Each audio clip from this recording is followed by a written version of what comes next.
21 alone in that quarter. They end up overcoming a second-half 15-point deficit. We'll talk about that, I'm sure, later in the show, but let's not let the facts get in the way of a good story, because right now the Lakers, they improved a 14-2 big game in the clutch. They were able to execute when it mattered most. They showed some no quit in them, obviously pointing to the resiliency. Luka, 2 rebounds shy of a 33-point triple-double, but your guy, he was take your shot. Rui Hachimura coming alive down the stretch.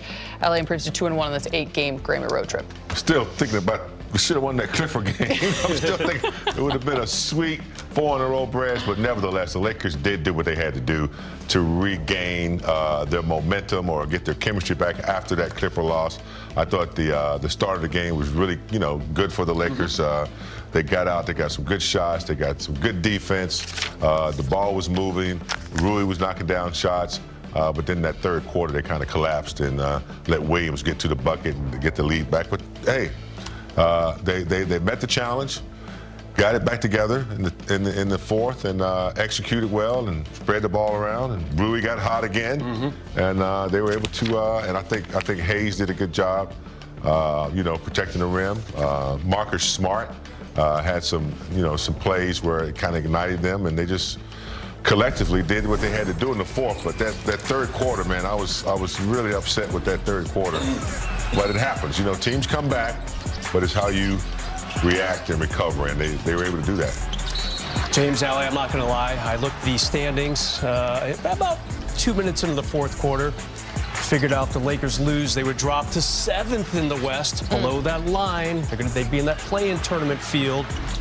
But no need to worry about that. They're still in 5th with a really, really captivating finish to that fourth quarter.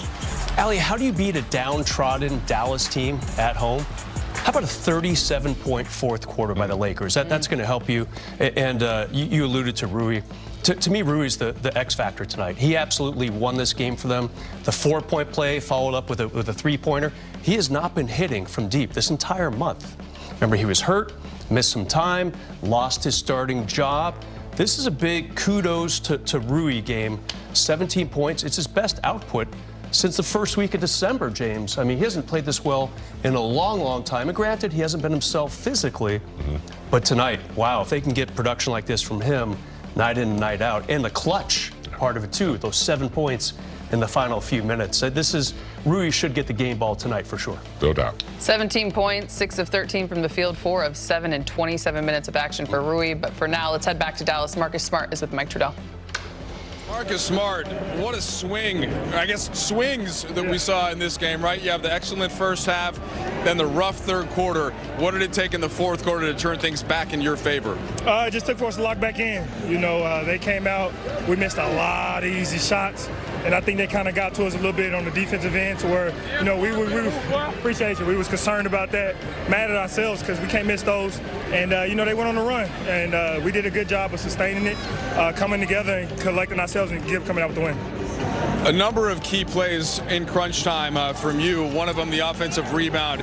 You had initially kicked the ball out. Can you just tell me about kind of reading the path of the basketball? Yeah, so, Luka's been doing a good job. Him and LeBron doing a good job of, creating not only for themselves but for others, which they demand a lot of respect from other teams. So, they usually probably got more than one defender on them. And that opens the lane for guys like me to be able to go in there and, get offensive rebounds and then making the right play, finding the guy. Rui was hot, and finding him, making sure he gets that ball. How do you take some of this energy now as you go to Chicago and then, 4 more cities after that? We got to bottle it up. We got to go look at the tape, look what we did right, look what we did wrong, fix the wrongs, stay with the rights. Marcus, we appreciate it, man. Thank you guys so much. Big night there indeed from Marcus Smart as well on both ends of the floor, but it was about Rui Hachimura down the stretch. He finished with 17, as I mentioned. You see the numbers, the 4 of 7. He's been dealing with that calf injury, and just his return, which he's been very candid about, is just going to take some time and rhythm. But I think in the clutch and big moments for his confidence, big game, a shooter like he is, knowing how much and well he can impact this team. This is a big night for him. Big night. Goes back to the big game winner he shot when LeBron gave him that pass and he knocked down the game winner. He's capable of doing this a lot. I mean, I think for me, I think Rui's going to be, the X factor. I know, Austin Reeves is coming back, but I think this guy, particularly off the bench, 31 points off the bench tonight.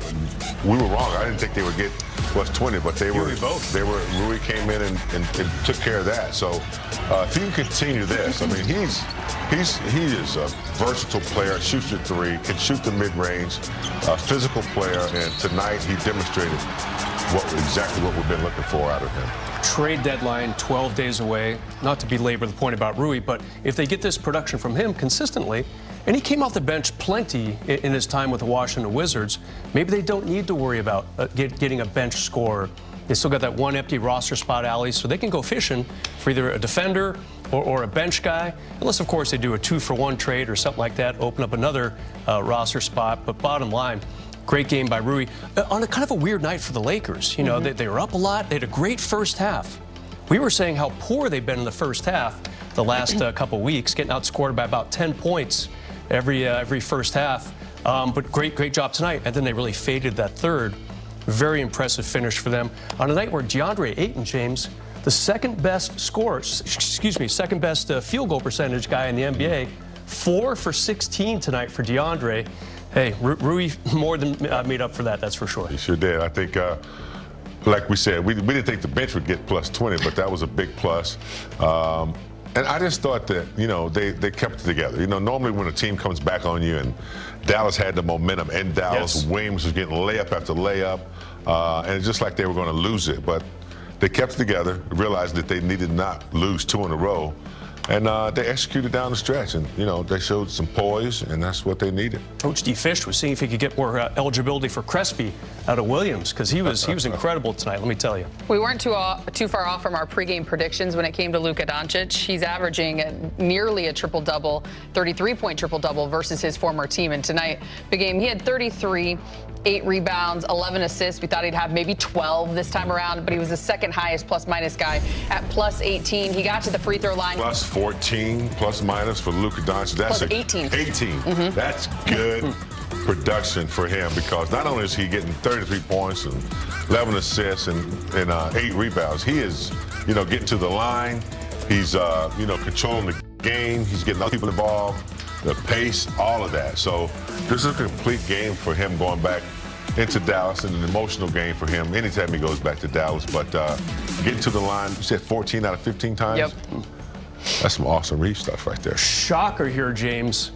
Luka Doncic now 4-0 against his former team. He might go like 24-0 by the time all is said and done. Be beat by the Mavericks. Exactly, 44-0, however long he ends up playing in the NBA. Bottom line, you can see the excitement for him from start to finish in this game. Really nice kind of a period at the end of the paragraph too. At the end of the game, Mark Cuban went up to him and hugged him. Mark was the former owner of the Mavericks, drafted Luka almost a decade ago, and he was the one who spoke up several weeks after that trade happened, almost a year ago to the day, and he said, you know what, how did we not get more than one first-round draft pick for this deal? And he was right. To this day, that's the biggest head scratchers. You get a nice young player, and Max Christie, who had another good game tonight. Mm-hmm. You get AD, who's 6 years older than Luka, but at least he's an all-star with some defensive presence. But as Mark Cuban said, one first-round pick, and he's no longer the owner. He's a minority owner now of the Mavericks. But man, I agree with him. Should have gotten 11 first-rounders for a guy like Luka Doncic. Shout out to him too. The note that was delivered on the broadcast about surprising fans with a suite that showed him support. And I say that from a standpoint too. He has fully embraced being a Los Angeles Laker. Mm-hmm. But cool. You knew exactly how much. With Luka jerseys and. Hey, he's giving out bikes to his teammates here, giving out suites in Dallas. He's an NBA guy. Plays for the Lakers, but he's an NBA superstar. So wherever he goes, man, he's going to get a good reception. And, he's always friendly to fans. Talks a little trash to them, too, sometimes. Yeah. But I think they like that. I think they love Luka and what he represents as an NBA All-Star. He kind of reminds me of Shaq. Shaq was so generous to the people of LA. And obviously, Luka's no longer in Dallas, but he just seems like real, genuinely happy to be here kind of guy. And I feel like Shaq, the famous story, Ali, he found out that one of the equipment managers really had a broken down car. And Shaq's like, all right, that's too bad. The next day, there was a brand new pickup truck for the equipment manager. So obviously a guy like Luka reminds me of Shaq, just with the generosity and how cool. Going back to his old arena, as you mentioned, that's a great point. I'm so glad you brought it up.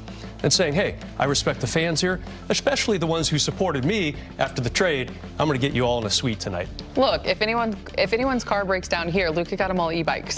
Right? We still haven't got ours, but I mean, hey, he's generous, just like that. Time to hear from Coach JJ Redick, brought to you by your Toyota dealers. The intent to play the right way was there throughout the game. I thought the third quarter, offensively, we got some good looks. We had 7 turnovers in the quarter and missed 3 layups. And those turnovers allowed them to get out and run, get some transition points. They got at least 2 baskets after offensive rebounds. They scored after the missed free throw offensive rebound. So just, some errors, I would say.